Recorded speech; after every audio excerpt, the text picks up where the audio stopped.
Assalamualaikum warahmatullahi wabarakatuh. Kembali lagi di channel Pena Mahabbah.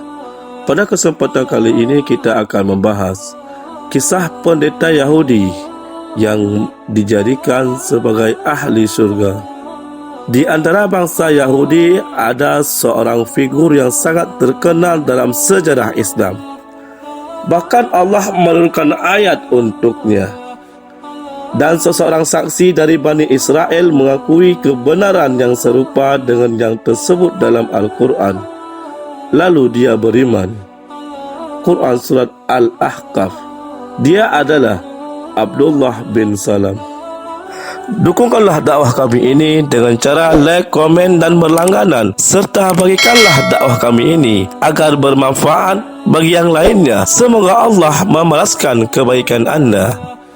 Nama lengkapnya adalah Abdullah bin Salam bin Haris al-Israeli. Dijuluki Abu Yusuf al-Israeli karena masih memiliki jalur nasab dengan Yusuf bin Yakub bin Ishaq bin Ibrahim alaihissalam. Nama aslinya adalah Husain. Kemudian setelah memeluk agama Islam, namanya digantikan oleh Nabi Muhammad SAW menjadi Abdullah.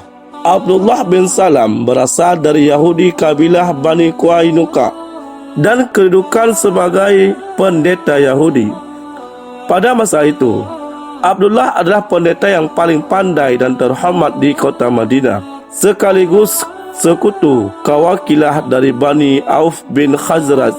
Abu Al-Qasim Al-Suhaili menceritakan, awal masuk Islamnya Abdullah bin Salam, sebagaimana telah disebutkan, Abdullah adalah pendeta yang alim, sehingga ketika mendengar berita tentang Rasulullah, dia telah mengetahui ciri-cirinya, nama dan zaman kedatangan beliau. Akan tetapi, pengetahuan itu dirahasiakan oleh Abdullah. Dia diam sehingga tidak ada yang mengetahuinya sampai masanya Rasulullah hijrah ke Madinah. Ketika Nabi Muhammad SAW tiba di Quba, di pemukiman Bani Am bin Auf, datanglah seseorang yang mengkhabarkan kedatangan Rasulullah. Pada saat itu, Abdullah sedang berada di atas pohon kurma, bekerja di sana, dan bibinya yang bernama Khalidah binti Haris duduk di bawah. Mendengar kedatangan Rasulullah, Abdullah meneriakkan takbir sehingga bibinya berkomentar, "Semoga Allah mencelakakanmu. Demi Allah, seandainya engkau mendengar Musa bin Imran datang, maka engkau tidak melebihkan takbirmu."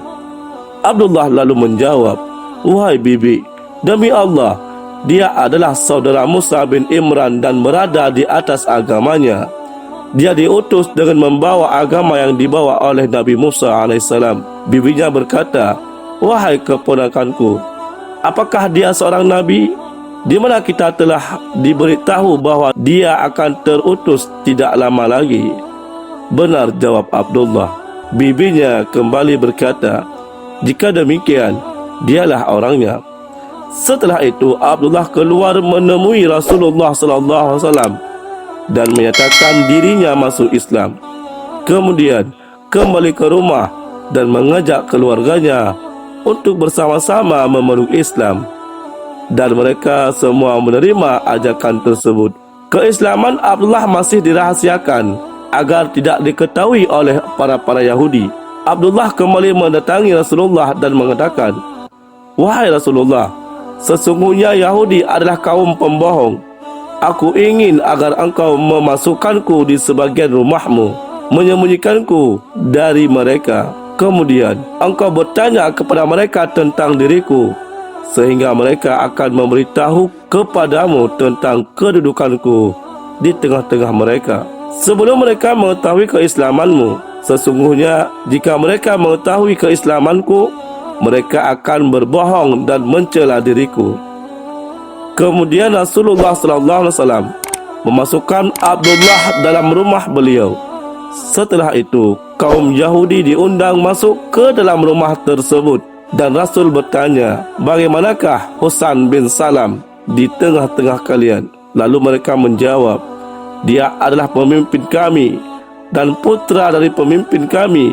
Dia adalah laki-laki terbaik dan teralim di tengah-tengah kami. Setelah Yahudi selesai menyampaikan jawabannya mereka, Abdullah keluar menemui mereka dan berkata, "Wahai sekalian kaum Yahudi, bertakwalah kamu kepada Allah dan terimalah ajaran yang dibawa oleh Nabi Muhammad SAW.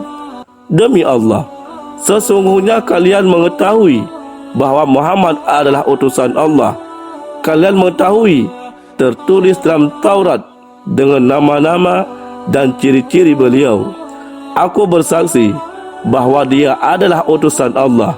Aku beriman kepadanya, aku membenarkannya, dan aku mengenalnya." Mendengar hal itu, Yahudi mengatakan, "Engkau pendusta." Kemudian mereka memfitnah Abdullah bin Salam. Abdullah berkata kepada Rasulullah, "Wahai Rasulullah, bukankah aku telah berkata bahawa mereka adalah kaum pembohong, pengkhianat, dan penurut hawa nafsu?"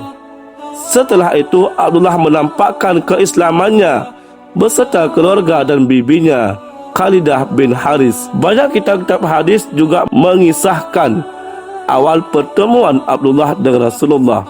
Salah satunya diriwayatkan dalam Sunan At-Tirmidzi dari Abdullah bin Salam. Ketika Rasulullah SAW datang ke Madinah, para penduduk bergegas lari menemui Rasulullah sambil berteriak, "Rasulullah SAW telah datang." Abdullah bin Salim kemudian datang di tengah kerumunan penduduk untuk melihat langsung Rasulullah. Ketika wajah Rasul terlihat jelas, aku tahu bahawa wajah beliau bukanlah wajah pendusta.